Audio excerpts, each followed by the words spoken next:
సమ్మెకు సంబంధించి హాయిగా సాగిపోతున్న జీవితం, మంచి భర్త, రత్నాలు లాంటి ఇద్దరు పిల్లలు, దీనంతటినీ పొగాకు మార్చేసినట్లు తెలుగు ఫిలిం ఇండస్ట్రీని కూడా కార్మికుల సమ్మె మార్చేసింది. ప్రశాంతంగా సాగిపోతున్న షూటింగ్లు, మంచి ప్రాజెక్టులు, చక్కటి వేతనాలు, దీనంతటినీ కార్మికుల స్ట్రైక్ మార్చేసింది. నిర్మాతలు తీసుకున్న ఒక్క నిర్ణయంతో టాలీవుడ్లో యూనియన్లకు కాలం చెల్లబోతుందా? అసలు ప్రొడ్యూసర్ల ప్లాన్ ఏంటి? ఇదే ఇప్పుడు ఫిల్మ్ ఇండస్ట్రీలో ఉన్న సూపర్ హిట్ డౌట్.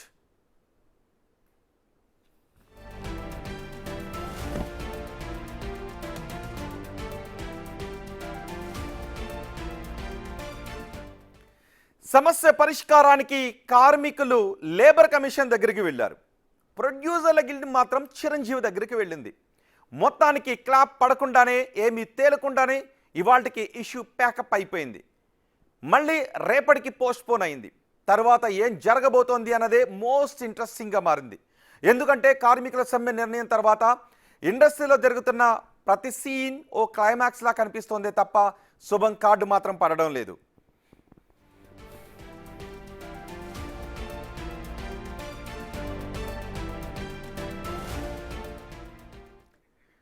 తెలుగు సినీ కార్మికుల ఫెడరేషన్ తీసుకున్న నిర్ణయం బెడ్స్ కొట్టినట్లే కనిపిస్తోంది.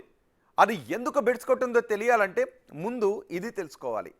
సినీ కార్మికులు అంటే లైట్ బాయ్ దగ్గర నుంచి జూనియర్ ఆర్టిస్టుల దాకా అని అందరూ అంటారు. ఇప్పటిదాకా 24 క్రాఫ్ట్స్ యూనియన్లలో సభ్యత్వం ఉన్నవారికే పని దొరికేది. ఆయా యూనియన్లలో సభ్యత్వం ఉన్నవారికే పని దొరుకుతుంది. కానీ ఆ మెంబర్షిప్ కార్డు కావాలి అంటే మాత్రం పెద్ద మొత్తంలో చెల్లించాలి. పని దొరకాక రోజువారీ వేతనాలలో నుంచి కొంత చెల్లించాలి అనే ఆరోపణలు కూడా ఉన్నాయి. ఇదంతా జరగాలంటే ఎవరో ఓ నిర్మాత షూటింగ్ మొదలు పెడితేనే సాధ్యమవుతుంది. కానీ యూనియన్ల నిర్ణయాలతో నిర్మాతలకు ఖర్చు పెరిగి నష్టాల పాలవుతున్నారు అనే చర్చ కూడా జరుగుతోంది. ఏడాదికి 10% లెక్కన ప్రతి 3 ఏళ్లకు కార్మికులకు 30% వేతనాలు పెంచాలి అనే ఫెడరేషన్ నిబంధన నిర్మాతలకు తలనొప్పిగా మారింది. ఇప్పుడు కార్మికులు సమ్మెకు దిగడంతో చాలా షూటింగ్లు అర్ధాంతరంగా ఆగిపోయాయి. అంతే, ప్రొడ్యూసర్లకు మండింది. నిర్మాతల మండలి సంచలన నిర్ణయం తీసుకుంది. నిబంధనల ప్రకారం, చట్ట ప్రకారం ఇక యూనియన్లతో సంబంధం లేదు అని, టాలెంట్, స్కిల్ ఉన్న ప్రతి ఒక్కరికి పని కల్పిస్తామని ప్రకటించింది. దాంతో తెలుగు చిత్ర పరిశ్రమలో ఇక యూనియన్లకు కాలం చెల్లబోతోందా అనే చర్చ మొదలైంది. ఇప్పుడు యూనియన్ల నేతలు ఏం చేయబోతున్నారు, ప్రొడ్యూసర్లు ఏం చేస్తారు అనేదే ఆసక్తికరంగా మారింది. మరోవైపు మెగాస్టార్ చిరంజీవి ఇంట్లో ప్రొడ్యూసర్స్ గిల్డ్ సమావేశమైంది. కార్మికుల సమ్మెపైనే ఇక్కడ ప్రధానంగా చర్చించారు. చిరంజీవి కార్మికులతో కూడా చర్చించి నిర్ణయం తీసుకుందాము అని నిర్మాతలకు చెప్పారు.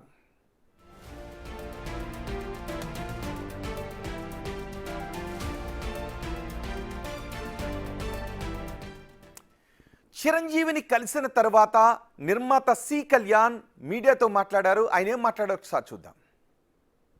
సినిమా ఇండస్ట్రీ తరఫున ప్రొడ్యూసర్లందరూ చిరంజీవి గారిని కలిసి సమస్య చెప్పుకోవటానికి, ఇప్పుడు దాకా జరిగింది ఏంటి ఇది అనేది చెప్పుకోవటానికి మేము ఇక్కడ రావడం జరిగింది. చిరంజీవి గారు ఒకటే మాట చెప్పారు, ఇలా సడన్గా షూటింగ్ లాగటం బాధాకరమైన విషయం. అట్ ద సేమ్ టైం మీరు ఒక సైడ్ మీరు చెప్పారు, మీ వెర్షన్ నేను విన్నాను, అదర్ సైడ్ వెర్షన్ కూడా నేను తెలుసుకోవాలి. అట్ ద సేమ్ టైం ఆయన సినిమా షూటింగ్ కూడా ఉంది కాబట్టి డెఫినెట్గా నేను ఏం మాట్లాడటం అనేది బాగుండదు. అదర్ సైడ్ వెర్షన్ తెలుసుకున్న తర్వాత నేను ఈ 2-3 రోజులు మాత్రం వెయిట్ చేస్తాను. మీరు ఒక సామరస్యంగా ఒక కొలిక్కొచ్చి షూటింగ్లు స్టార్ట్ చేస్తే సరి, లేకపోతే 3 రోజుల తర్వాత whatever we are going to take the decision అనేది ఆ రోజు చెప్తాను. అప్పుడు దాకా సామరస్యపూర్వకంగా మీరు పరిష్కరించుకునే దానికి ప్రయత్నించండి అని చెప్పి చిరంజీవి గారు చెప్పారండి. అలాగే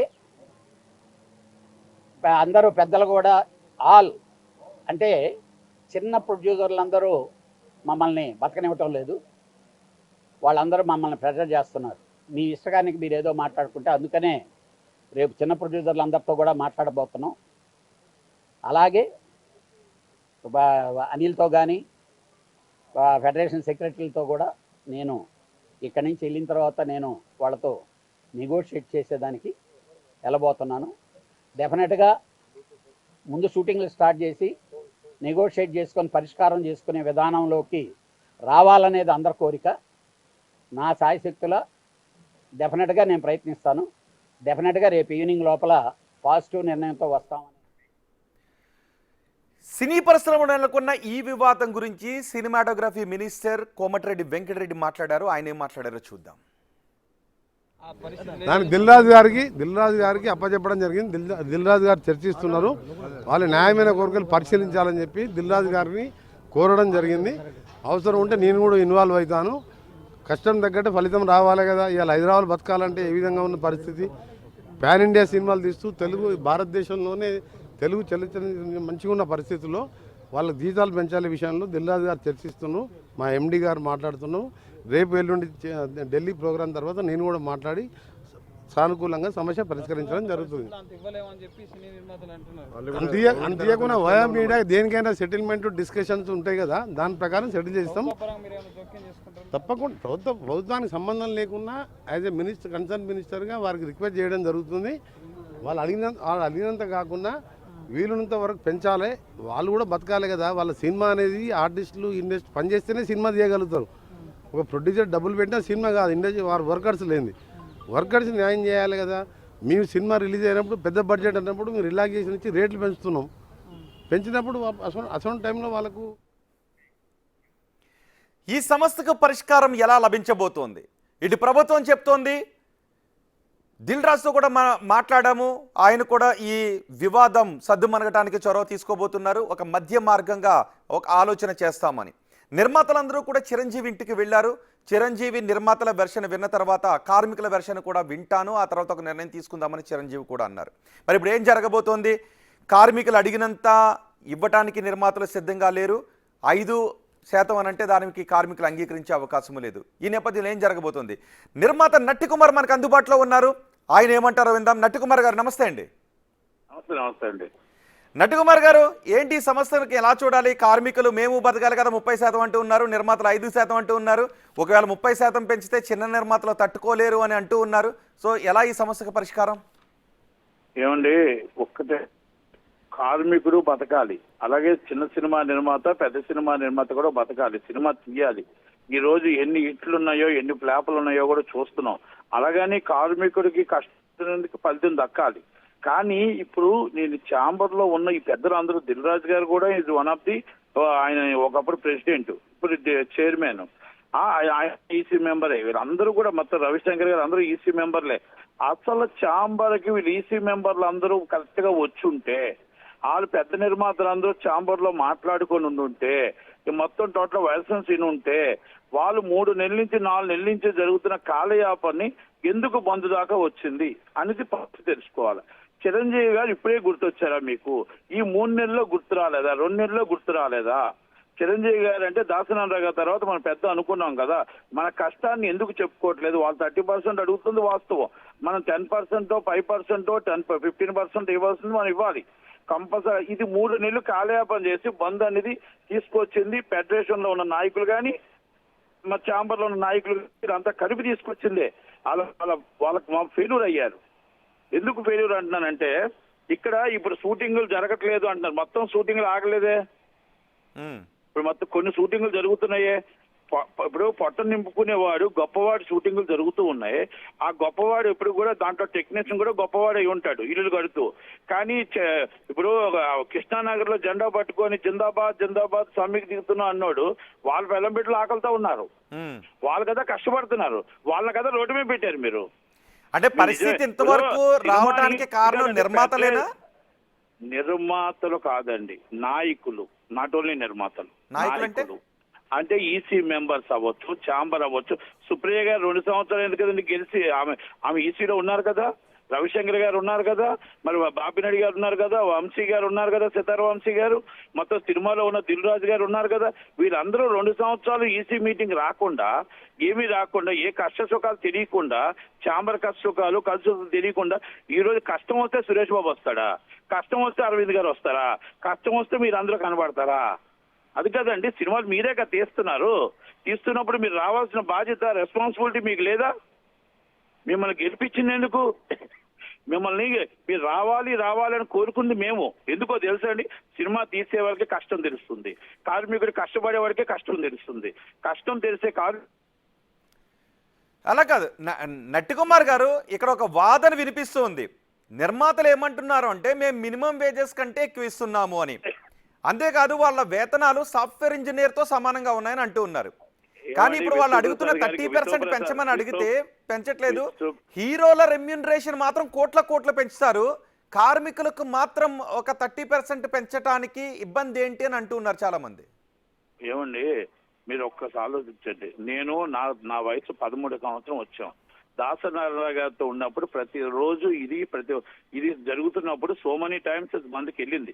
2011లో 18 రోజులు స్ట్రైక్ జరిగితే నైట్ బాలయ్య బాబు గారిని మీరు ఎవరినైనా అడగండి, గురువు గారిని కూర్చోబెట్టి భోజనంకి వెళ్లకుండా 24 యూనియన్లు అగ్రిమెంట్లు రెడీ చేసి తీసుకొచ్చి అప్పుడు నైట్ షూటింగ్ ఫినిష్ చేశాను. నేనే ఫినిష్ చేశాను. అదో దిల్ రాజు గారు తెలుసు, రవికిషోర్ గారు తెలుసు, అన్ని నాకే వదిలితే గురుగారి తీసుకెళ్లి ప్రతి యూనియన్ నాయకుడిని చేస్తే ఏం చేశారని సురేష్ బాబు గారు అగ్రిమెంట్ మీద సంతకం పెట్టడం మానేశారండి. అగ్రిమెంట్లు వైలేషన్ చేశారు. అంటే అప్పుడు కొత్తగా భరద్వాజ్ గారు ఏం చేశారు, లెటర్ రూపంగా వేజెస్ కి ఇచ్చారు. అంటే ఇది తీసుకొచ్చితే మనమే తీసుకొచ్చాం, మన ఛాంబరే తీసుకొచ్చింది.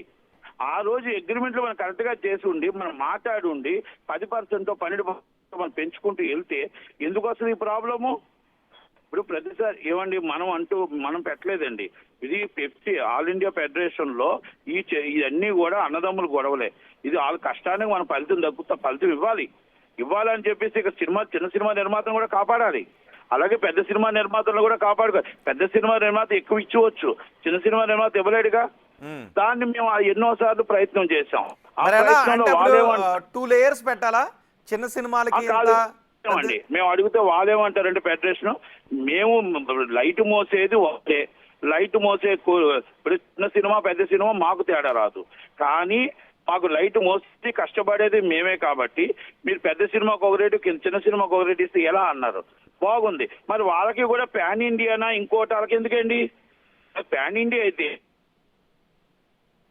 ఎవరికి కార్మికులకి తీసుకోవాలి అంతే కదా. మరి ఇప్పుడు చిన్న సినిమా పెద్ద సినిమాకి అందరూ కష్టపడేది ఒక కార్మికుడే కదా అని అడుగుతున్నారు, లైట్ మోసేది ఒక కార్మికుడే కదా అని అడుగుతున్నారు, కష్టం అదే కదా అని అడుగుతున్నప్పుడు మీకు పాన్ ఇండియా అయితే ఎందుకు ఎక్కువ ఇవ్వాలి? పాన్ ఇండియా అయితే ఎందుకు ఎక్కువ ఇవ్వాలి? పాన్ ఇండియా నిర్మాత ఇష్టం, పాన్ ఇండియా చేసుకుంటున్నాడా, మీరేం ఎక్స్ట్రా కష్టపడట్లేదు కదా, ఎక్స్ట్రా షూటింగ్ చేయటం మీ అవర్స్ లో చేస్తున్నారు కదా, ఎక్స్ట్రా జరిగితే మీరు బిల్ పే చేస్తారు, అవర్స్ లెక్క ఇస్తున్నారు. అంటే నేనేమంటున్నానంటే కార్మికులు దాంట్లో కార్మిక నాయకులది తప్పు ఉంది. ఇక్కడ ఎవరైతే కార్మిక నాయకులది ఇప్పుడు దాకా తీసుకురావడం ఏంటండి, వాళ్ళు ఇప్పుడు దాకా 30% తీసుకొచ్చి షూటింగ్స్ బంద్ తీసుకొచ్చే కారణం తీసుకొచ్చి ఈ రోజు మొత్తం టోటల్ బంద్ దాకా తీసుకొస్తే ఏంటో తెలుసా అండి, కార్మికుడు ఆకలితో ఉండిపోతాడు. కార్మికుడు నిర్మాతకి ఎంత నష్టమో కార్మికుడికి అంతే నష్టం. అది బంద్ దాకా రాకూడదండి. ఎందుకు చిరంజీవి గారి దగ్గరికి వెళ్ళలేదండి వీళ్ళు కార్మికులైన వెళ్ళాలి, వాళ్ళైనా వెళ్ళాలిగా చిరంజీవి గారి దగ్గరికి. ఎవరినో ఒకరు పెద్ద మనిషిని కలవ చేసుకోవాలి కదా, ఎవరినో ఒకరు కూర్చొని మాట్లాడుకోవాలి కదా, మాట్లాడుకోవాల్సిన అవసరం లేదా? షూటింగ్ ఆపుకుంటే ఏమవుతుందండి, కార్మికుడు ఆకలితో ఇబ్బంది పడతాడు. రేపు కార్మికుడు ఎన్ని రోజులు మీరు కాపాడతారు? ఏ ఫెడరేషన్ కార్మికుల విషయం నట్టికుమార్ గారు, కార్మికుల విషయంలో నిర్మాతలు పట్టుదలకు వెళ్తున్నారా? ఎందుకంటే కొంతమంది నిర్మాతలు అంటూ ఉన్నారు, కొంచెం చిన్న నిర్మాతలు కూడా కార్మికుల వైపు మాట్లాడే కొంతమంది, మహా అయితే కార్మికులకు ఇచ్చే ఖర్చు సినీ ఖర్చు ఒక 60 లక్షలు 70 లక్షలు అవుతుంది, అందులో ఒక 30% అంటే 1,20 లక్షలకు మించి కాదు, కానీ హీరోలకు ఇచ్చే రెమ్యూనరేషన్ ఏకంగా కోట్ల ఉంటుంది. కాబట్టి ఇక్కడ కొంచెం ఆలోచించాలి కార్మికుల వైపు. ఏమండి, హీరో కోసమే జనాలు వస్తున్నారు. హీరో కష్టపడితేనే కదా సినిమా వస్తుంది. ఆ హీరో డేట్స్ ఇస్తేనే కదా ఈ రోజు మార్కెట్ లో అందరూ బతుకుతున్నాము. 24 యూనియన్లు ఆ హీరో వల్ల బతుకుతున్నాం కదా, ఆ హీరో మీదే బతుకుతున్నాం కదా. మన ఆ హీరో రెమ్యునరేషన్ కోసం మనకి ఎందుకండి? మన పట్టు నింపడానికి వచ్చిందా డబ్బు లేదా? మన కార్మికుడు బతకడానికి వచ్చిందా లేదా? అది కావాలి. ఇక్కడ మీకు ఒక ఇంపార్టెంట్ పాయింట్ మీరు మర్చిపోతున్నారు. మీకు పెద్ద సినిమాలకి టెక్నీషియన్ కి డబ్బుకి కరువు లేదు. ఇల్లుల మీద ఇల్లు టెక్నీషియన్ కడుతూనే ఉంటాడు. డైలీ వేజ్ లేబర్ కి, డైలీ వేజ్ కార్మికుడికి వాళ్ళు పని అంటే ఒక్కొక్కరికి ఒక పర్మిట్ ఉంటారండి. తర్వాత బయట ఉండేది రోజుకి ఒక 10,000 మంది ఆకలితో అలమటించిపోతారు షూటింగ్ లేకపోతే. షూటింగ్ మీదే బతకాలి, షూటింగ్ ఉంటేనే తిండి, షూటింగ్ లేకపోతే నో ఫుడ్. వాళ్ళ కోసం మనం ఆలోచించాలి. చిరంజీవి గారి సినిమా తాలూకాలో, పవన్ కళ్యాణ్ గారి సినిమా తాలూకా, బాలయ్య బాబు గారి సినిమా తాలూకా రెగ్యులర్ గా పర్సన్స్ ఉంటారండి. వాళ్ళకి ఆటోమేటిక్ గా రెగ్యులర్ గా పర్మిట్ స్టాఫ్ ఉంటారు. కాబట్టి ఇప్పుడు రవిశంకర్ గారు ఉన్నారు, పర్మిట్ స్టాఫ్ ఉంటారు. మరి ఇప్పుడు షూటింగ్లు ఎక్కడ జరగకుండా ఉన్నాయండి? పెద్ద సినిమాలు జరుగుతున్నాయి, ఎందుకు ఆపలేకపోతున్నారు? ఇది మా కార్మికుల వైఫల్యం. సో ఇప్పుడు ఈ సమ్మె వల్ల మళ్ళీ నష్టపోతుంది చిన్న నిర్మాతలు అని మీరు అంటారు? ఏమండి, నష్టపోతుంది చిన్న సినిమా నిర్మాతలు, నష్టపోతుంది కార్మికులు. నష్టపోతుంది కార్మికులు అంటే డైలీ వేజ్ కార్మికులు అండి. కార్మికులు అంటే మీకు ఒకటి మళ్ళా గుర్తుపెట్టుకోండి, పెద్ద సినిమాలు చేస్తున్న కార్మికుడు ఎప్పుడు కూడా వాళ్ళ పర్మిట్ స్టాఫ్ అండి. అక్కడ రోజుకి 10,000 మంది జూనియర్ ఆర్టిస్ట్ నుంచి ఏ రోజు ఫుడ్ ఆ రోజు తెచ్చుకునే తినే వాళ్ళకి 10,000 మంది కార్మికులు ఉన్నారు. ఈ రోజు షూటింగ్ బంద్ అంటూ చేస్తే వాళ్ళ కష్టాల్లో ఉంటారు, వాళ్ళకి ఆకలితో అలమటించిపోతారు. మనకి 10 రోజుల డబ్బులు మనం ఎవరిస్తారండి? ఎంత చెల్లిస్తున్నారు నట్ కుమార్ గారు? ఇప్పుడు కార్మికుడికి ఎంత చెల్లిస్తున్నారు? డే టైం అయితే ఎంత, నైట్ టైం ఎంత? ఏమండి, మామూలుగా ఇప్పుడు రేట్లు ఏంటంటే ఇప్పుడు బాగా అబ్నార్మల్ గా పెరిగే. ఇప్పుడున్న పరిస్థితుల్లో బాగానే ఎక్కువనే ఉన్నాయి రేట్లు. అంటే ఇప్పుడు ఈ మధ్యకాలంలో నేను లేను, ఈ మధ్యకాలంలో నేను చూడట్లేదు రేట్లు, అవి నేను చూడలేదు. జూనియర్ ఆర్టిస్టులు అవన్నీ మాత్రం చాలా ఎక్కువే ఉన్నాయి రేట్లు. అయితే నేనేమంటున్నానంటే 30% అడగడం వాళ్ళ తప్పు, మీరు 5% అంటే మీ తప్పు. వయో మీడియా కంపల్సరీ చెయ్యాలి, వాళ్ళకి చెయ్యాలి. మనం వాళ్ళతో మాట్లాడుకోవాలి. అంటే బంధు దాకా మీరు ఎందుకు తెచ్చారని అడుగుతున్నాను నేను. బంధు దాకా తెచ్చినందుకు మీ నాయకులు వైఫల్యమా, లేకపోతే ఎలక్షన్స్ కోసం స్టంటా? అటు ఇటు రెండిట్లు కలిసి స్టంట్ అవ్వచ్చుగా. మరి మీరు అందరూ పెద్ద నిర్మాతలు ఇప్పుడు రావడం ఎందుకు? అంటే చాంబర్ పెద్దలైనా బంధు వరకు తెచ్చింది? చాంబర్ పెద్దలు తెచ్చారో ఫెడరేషన్ వాళ్ళు కూడా బాధ్యత వహించాలిగా. ఫెడరేషన్ వాళ్ళు కూడా అదే పరిస్థితి కదా. వీళ్ళ నాయకత్వం లోపం, అంటే నాయకులు చేసిన తప్పు. కార్మికుడు చేయలేదు, నిర్మాత చేయలేదు. ఇక్కడ కార్మికుడు నిర్మాత ఓన్లీ చూస్తున్నారు, చోద్యం చూస్తున్నారు. బలిపస్తులు అయిపోయింది కార్మికుడు నిర్మాతలే. ఎవరైతే ఈ మీటింగ్ లో 3 నెలల నుంచి కూర్చున్నారో, ఫెయిల్ అవుతుంది అన్నప్పుడు పెద్దవాళ్ళు చిరంజీవి గారి దగ్గరికి ఎందుకు వెళ్ళలేదు? ఫెయిల్ అవుతుంది అన్నప్పుడు కోమటిరెడ్డి వెంకటరెడ్డి గారు ఏమయ్యారు? ఫెయిల్ అవుతుంది అన్నప్పుడు దిల్ రాజు గారు ఏమయ్యారు? ఫెయిల్ అవుతుంది అన్నప్పుడు మనం ముందు చదువు తీసుకోలేదు. మీరేమైనా సూచనలు చేశారు ఎవరికైనా? ఇది జటిలం కాబోతుంది, దీన్ని ఎవరు గుర్తించట్లేదు, ఎవరైనా వెళ్తే బాగుంటుంది? నేను కూడా రేపు అవుట్ ఆఫ్ కంట్రీలో ఉన్నాను, రేపు మార్నింగ్ ఫ్లైట్ కి వస్తున్నా. నేను కంపల్సరీ చిరంజీవి గారి దగ్గర కూర్చుంటే ఇది ఒక ప్రాబ్లం సాల్వ్ అవుతుంది. అంతే తప్ప 3 నెలల నుంచి ఇప్పుడు నేను కళ్యాణ్ గారి మాటలు విన్నాను, కోమటిరెడ్డి వెంకటరెడ్డి గారి మాటలు విన్నాను. దిల్ రాజు గారికి అప్పచెప్పామంటారు. దిల్ రాజు గారు చైర్మన్ గా ఉన్నారు కదా, మరి ఇంతకుముందు ఛాంబర్ ప్రెసిడెంట్ గా ఉన్నారు కదా, ఎందుకు బంద్ దాకా వచ్చిందని అడుగుతున్నాను. ఎందుకు వచ్చిందని మీరు అనుకుంటున్నారు? ఏమండి, ఒక్కటండి, వీళ్ళందరూ ఏంటంటే లేబర్ కమిషనర్ 8 అవర్స్ డ్యూటీ అవన్నీ చేద్దామని ఏదో ప్రయత్నాలు చేశారు. దాంట్లో మా వాళ్ళది కూడా తప్పు ఉంది. అయితే నేను ఒకటే చెప్తున్నా సార్, నా చిన్నప్పటి నుంచి చూశానండి, మనం బయట నుంచి యూనియన్లు కాకుండా బయట నుంచి చేసుకుందాం అనేది ఎప్పుడు ఫెయిల్ అయ్యాం. ఇప్పుడు కూడా అదే అంటున్నారు. అదే నేను అంటున్నాను సార్, ఇది జరగదు, ఇది జరగని పని, ఇది మనం ఎప్పుడు ఫెయిల్ అయ్యామని నేనే చెప్తున్నా. ఇది ఎల్వి ప్రసాద్ గారు అవ్వచ్చు, లేకపోతే మీకు రమేష్ ప్రసాద్ గారు అవ్వచ్చు, పండర కక్ష గారు అవ్వచ్చు, టీవీఎస్ రాజు గారు అవ్వచ్చు, దాసన్ నారాయణ గారు అవ్వచ్చు, రాఘవేంద్ర గారు అవ్వచ్చు, ఇది చరిత్ర ఉంది, అశ్వినిదత్ గారు అవ్వచ్చు, ఎవరైనా మళ్ళా యూనియన్లతోనే చేసామండి పనులు. 10 రోజులు అవ్వండి, నెల రోజులు ఏమండి, మీకు 6 నెలలు బంధులు జరిగిన రోజులు ఉన్నాయండి, 5 నెలలు బంధులు జరిగిన రోజులు ఉన్నాయి, గొడవలు జరిగిన రోజులు ఉన్నాయి, బొర్రలు ఈడిపోయిన రోజులు ఉన్నాయి. అంటే ఒక్కటే చెప్తున్నానండి, సినిమా తీసుకునే హక్కు నిర్మాతకి ఎంత ఉందో కార్మికుని కాపాడుకునే హక్కు కార్మికుడికి ఉంది.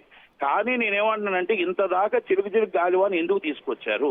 సామరస్యంగా అన్నతమ్ముల్లాగా వెళ్ళవలసిన దాన్ని ఈ నాయకులు చేసిన తప్పు నేను అంటాను. అంటే సినీ ఇండస్ట్రీకి పెద్ద దిక్కు లోపించడం కారణం అంటారా? సినీ ఇండస్ట్రీకి సరైన పెద్ద దిక్కు చిరంజీవి గారు ఉన్నారండి,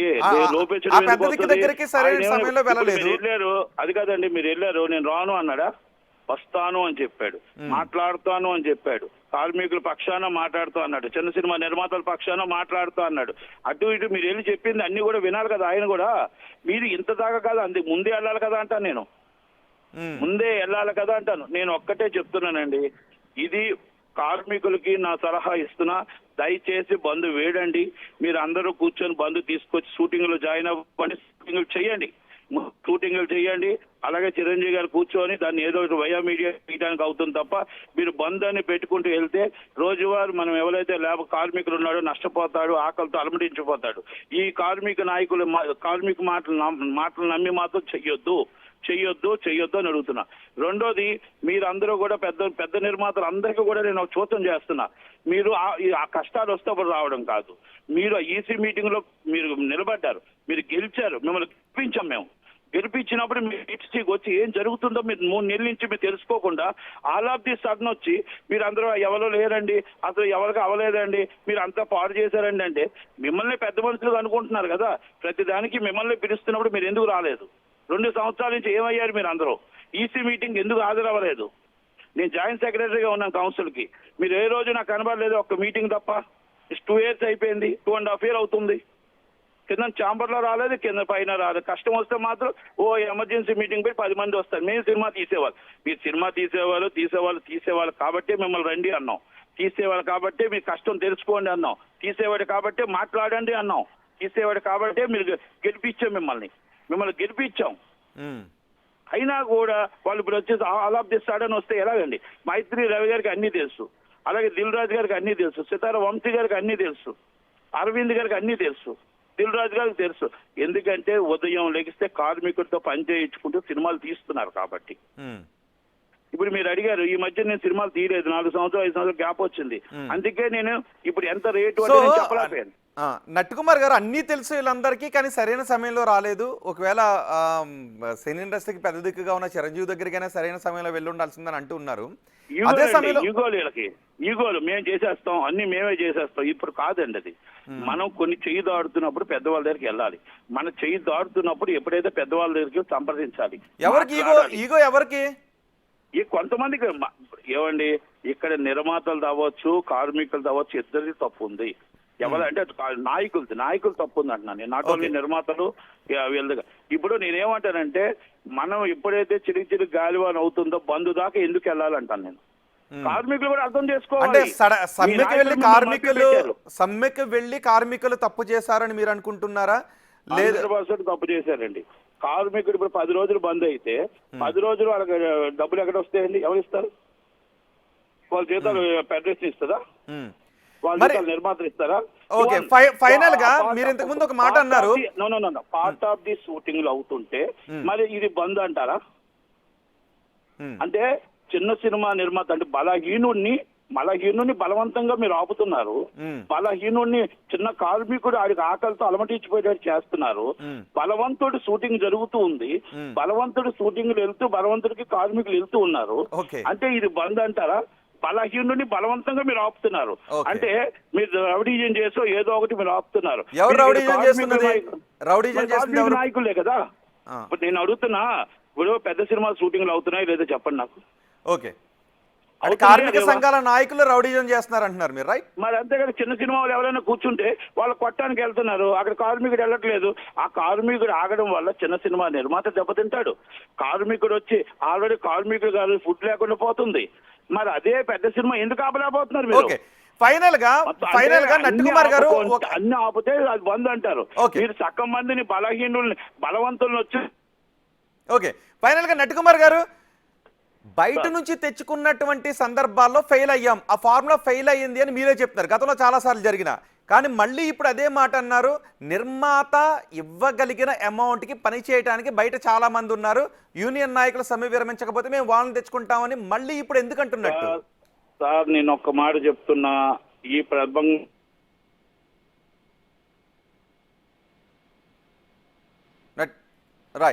కరెక్ట్ గా కలిసి కూర్చుంటే, అది కరెక్ట్ గా చేస్తేనే గ్రాఫిక్స్ లైట్ మోసేవాడు లైట్ మోయాలి, అన్ని చేస్తేనే షూటింగ్లు అవుతాయి. ఇది బంద్ ఫైటర్స్ మాటర్స్ అవస్థ ఫైట్ మాస్టర్ వచ్చినప్పుడు ఇది జరిగింది. బయట వాళ్ళు చేస్తారు అనుకోవడం తప్పు. కాకపోతే ముందు తయారు చేసుకోండి. ముందు తయారు చేయండి, అంతే తప్ప ఆల్ ఆఫ్ ది సడన్ అంటే షూటింగ్లు ఇబ్బంది పడతారు. రైట్ షూటింగ్లు ఇది చిరంజీవి గారు ఉంటేనే దీని మీద ఒక ప్రాబ్లం సాల్వ్ అవుతుంది. Right. ఇప్పుడు వచ్చిన ఈ పెద్ద మనుషుల ఎవరి వల్ల కాదు కాదు కాదు అంతే. Right, thank you very much Natti Kumar గారు. మొత్తానికి చిరంజీవి మధ్యవర్తిత్వంతో ఈ సమస్య పరిష్కారం అవుతుంది. ఈ సమస్య జటిలం కావటానికి అటు కార్మిక సంఘాల నేతలు, ఇటు ఎవరైతే ఫిల్మ్ ఛాంబర్ ప్రతినిధులు ఉన్నారో వీళ్ళు కూడా కారణమే అని నట్టికుమార్ అంటున్నారు. సో దీని గురించి రాజ్ కందుకూరి నిర్మాత కూడా మాట్లాడారు ఈ సమస్య గురించి, ఈ సమ్మె గురించి. రాజ్ కందుకూరి ఏమన్నారు ఒకసారి చూద్దాం. ఏదైతే ఇప్పుడు వర్కర్స్ తరపున జరుగుతున్నటువంటి ఇష్యూ ఉందో ఒక విధంగా అది విచారకరం. ఎందుకంటే ప్రస్తుతం ఇండస్ట్రీ పొజిషన్ ఏం బాగాలేదు. ఇవాళ ఫైనాన్షియల్గా ఇండస్ట్రీ చాలా అందరికీ తెలిసిందే. ఇప్పుడు 200 సినిమాలు కదా సంవత్సరానికి వస్తుంటే అందులో 20-30 సినిమాలు కూడా గట్టిగా హిట్ అవ్వట్లేదు. అంటే ప్రతి నిర్మాత ఏదో కొంత డబ్బుని కోల్పోతున్నాడు అన్ఫార్చునేట్లీ. అంటే ప్రొడక్షన్ కాస్ట్లు పెరిగినాయి, అలాగే అఫ్కోర్స్ రెమ్యునరేషన్ పెరిగినాయి, అన్ని విధాలు పెరిగినాయి కాదన్ను. అంటే ఏదైతే ఈ సందర్భంలో ఇటువంటి ఇండస్ట్రీ ఒక క్రైసిస్ ఫేస్ చేస్తున్న టైంలో వీళ్ళు వేతనాలు 30% పెంచమని ఏదైతే డిమాండ్ చేశారో దాని గురించి ఫిలిం ఛాంబర్ ఆఫ్ కామర్స్ నుంచి మా అందరికీ ప్రొడ్యూసర్లకు వచ్చిన నోటిఫికేషన్ ఏంటంటే ఇమ్మీడియట్గా దాని గురించి ఎటువంటి నిర్ణయం తీసుకోవద్దు. ఎందుకంటే ఏదైతే నిర్మాతల సంఘం ఉందో అదే అల్టిమేట్ మాకు. అంటే మేమందరం దానికి లోబడే ఉండాల్సి వస్తుంది, ఫిలిం ఛాంబర్ ఆఫ్ కామర్స్ కానీ లేకపోతే ప్రొడ్యూసర్ కౌన్సిల్ కానీ. ఇదేదో ఒక వయా మీడియాగా ఒక సొల్యూషన్ దొరికితే 100% it will be good. Industry ఉన్న క్రైసిస్ నుంచి బయటపడాలంటే ఒక వయా మీడియా సొల్యూషన్ వస్తే బాగుంటుంది. అలాగే కార్మిక సోదరులు కూడా వారి కష్టాలను అర్థం చేసుకోగలం. But at the same time వాళ్ళు కూడా కొంచెం సపోర్ట్ చేసి కోఆపరేట్ చేయాలని కోరుకుంటున్నాను. ఈ మూమెంట్ అతి త్వరలో ఏదైతే షూటింగ్స్ ఆగిపోయే పరిస్థితి దాకా వచ్చిందంటే ఇండస్ట్రీకి అంత సేఫ్ కాదు. కరెంట్ సిచ్యువేషన్లో ఏదైతే మనం ఫేస్ చేస్తున్నామో ఇది త్వరగా బయటపడాలి. వాళ్ళ industry green days, rosy days రావాలి అని కోరుకుంటున్నాను. సో మొత్తానికి సమస్య త్వరలోనే పరిష్కారం అవుతుంది అని చెప్తున్నారు. ఇటు ప్రభుత్వం వైపు నుంచి ప్రయత్నాలు జరుగుతున్నాయి, ఇటు సినీ ఇండస్ట్రీ నుంచి ప్రయత్నాలు జరుగుతున్నాయి. సో సమస్య ఎప్పటికీ పరిష్కారం అవుతుంది. ఏ అమౌంట్ దగ్గర పెంచడానికి సమస్య పరిష్కారం అవుతుందో చూద్దాం. చిరంజీవి చొరవతో సమస్య పరిష్కారం అవుతుందా, లేదు నిర్మాతలు పట్టుదలకే వెళ్తారా, ఏం జరుగుతుందో